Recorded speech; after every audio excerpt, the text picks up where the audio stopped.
सादिया,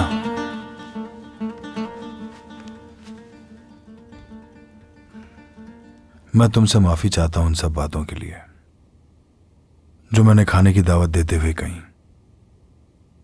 जरा अपनी बातों पर गौर करो करीम।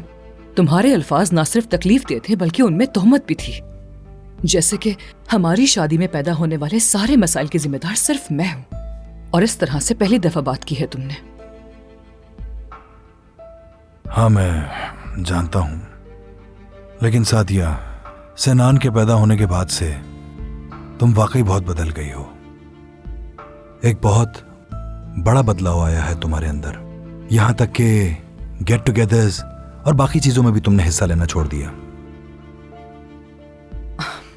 उस वक्त मुझे अम्मी जान की तरफ से बहुत प्रेशर था कि हमारी सिर्फ 2 बेटियां हैं और कोई बेटा नहीं है, इसलिए ऐसी हो गई थी।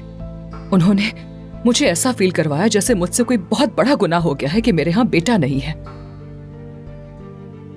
तुम जानते हो करीम, तुम्हारी अम्मी को मैं पसंद नहीं थी। तुम अपने खानदान के इकलौते बेटे थे और वो अपनी बहू से नफरत करती थी क्योंकि वो उन्हें एक पोता नहीं दे पा रही थी। उन्हें तो यकीन था कि दोबारा बेटी ही होगी और इसीलिए वो पैदाइश पर भी नहीं आई, बल्कि उस वक्त आई जब उन्हें मालूम हो गया कि बेटा हुआ है। यह बात तो मैं भी जानता हूं कि उस वक्त अम्मी जान की क्या चाहत थी। यानी अम्मी तो हर हाल में पोता चाहती थी, जबकि मुझे तो इससे कोई फर्क नहीं पड़ता कि बेटा हो या बेटी।